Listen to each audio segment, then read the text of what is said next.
Welcome to the Brief on Grief. I am your host, as always, Walter Sanderson. And you know, on the Brief on Grief, there is always the question of what is grieving you or who are you grieving? R&B singer Tevin Campbell has a song titled Can We Talk? And so for this episode, I simply want to ask somebody, can we talk? And I want to say in advance, thank you for allowing me to share this space with you. I want to share my experience with you about some things that I know can be helpful in helping us mourn, that I know can help you and also help me cope with this thing called grief. I want to continue to talk to you, as I did on a few episodes prior, about the process of grieving and the process of mourning. But today I want to talk to somebody and share with someone what it's like to reestablish ourselves while remembering my deceased loved one. And if that's okay with you, I just want to take a moment to talk with you, because once we have accepted the loss and we establish and we understand our emotions that we may be experiencing, we began making our adjustments without the person. I believe we will eventually get to a place where we are able to reestablish ourselves. And I just want to ask the question, have you been in a place where you have said to yourself, I just don't feel like me. I just feel different since they've been gone. And if that's you, I want you to know that you aren't by yourself. I don't know about you, but when I think about my loved one, or I think back to some of the losses in my life, I wonder if someone understands and can relate to what I'm about to say. When you lose someone, there are voids created in our lives. Those voids feel like holes. Depending on the nature of the relationship you had, there may be a hole for somebody even at the table that you have to eat breakfast at, that you have lunch and dinner at. For somebody, there is a vacancy. There is a void when you get in the car. That loved one was always in the passenger seat, and now they are no longer. And someone knows what it's like to still look for the person.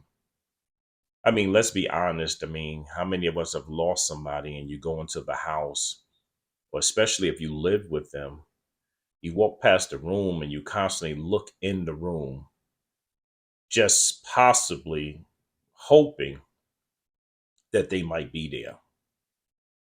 How many times have you dialed the number of someone who cannot answer? And that's difficult, and that can be traumatic.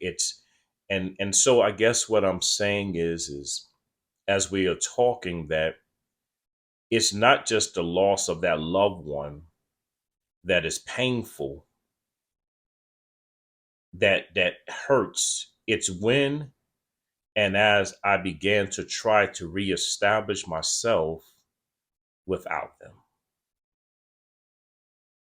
And so it's not just grief, but the loss of the present and the future that I know I would have had with the person. The trips that we were supposed to go on, the meeting we were supposed to have, those things that I realized that won't happen any longer. Life is just different. But as I reestablish me, there is a possibility, and I have found something called post traumatic growth.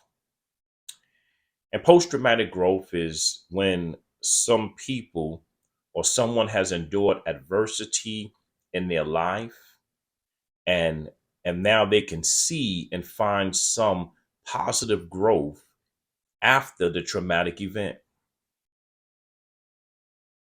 Well, let me answer all of your questions right now. Many of you have been asking, why do you do a podcast? And I need you to know that I do this podcast. I have a YouTube channel, and I give counsel to the grieving because this is my post traumatic growth. It's to reach out and talk to you the way that I hoped and wish someone would have helped me. And so, post traumatic growth, this means that after time, we have a greater sense of personal strength. And that's what I found. I found a greater sense of strength, a greater sense of purpose and worth. And for somebody, we may even begin to place importance on some things that maybe I overlooked before. It is times when you lose someone you love that you start to cherish the small things, cherish those things more. And this growth, this post traumatic growth, it allows for some of us to have a greater spiritual relationship at times, even with God. There are times while I myself am reestablishing myself, I realize that some of the relationships that I have with other people are improved because I now appreciate life more than ever. I know you have lost them, but do your best to not lose you. And that's the word I want to share with somebody today. I know you may have lost them, but do your best to not lose you. It's easy to sit at a funeral for the deceased one, and at that time, unknowingly, we at times can be having a funeral for ourselves, and we are still living. And so I want you to reestablish yourself, begin that process while still remembering the one you lost. I want you to think about how you can continue to remember that person, how you can celebrate that person, how you can honor the life of that person and not lose yourself in the process. This is going to be tough, but today we decide to reestablish ourselves each day for the rest of our lives. And I know, and I've spoken and given counsel to people, and they say, well, sometimes when I move on and I feel like I just think about me, there are times that I feel guilty because I don't stay in that place of sadness. I feel like I should continue to be sad, especially those of us who have lost a spouse. You feel guilty at times, like you may have forgotten them, like it's a crime for you to smile, like it's a crime for you to laugh, like it's a crime for you to have some peace. And sometimes you find yourself trying not to leave the sadness you're feeling, trying to stay in a place of anger, sometimes staying in a place of feeling depressed. But I want you to know that that's not how you honor the life of the one you lost, because they would have wanted you to live life. I know sometimes you may feel guilty when you feel like you can have peace. And when you have that type of peace, you feel like maybe I'm forgetting the peace that they held in my life. So here's a question for somebody on today. What do you want for yourself? Take a moment to reflect on that tier model that we've been discussing. And I need you to reveal which task that you need to begin with or you need to currently continue with.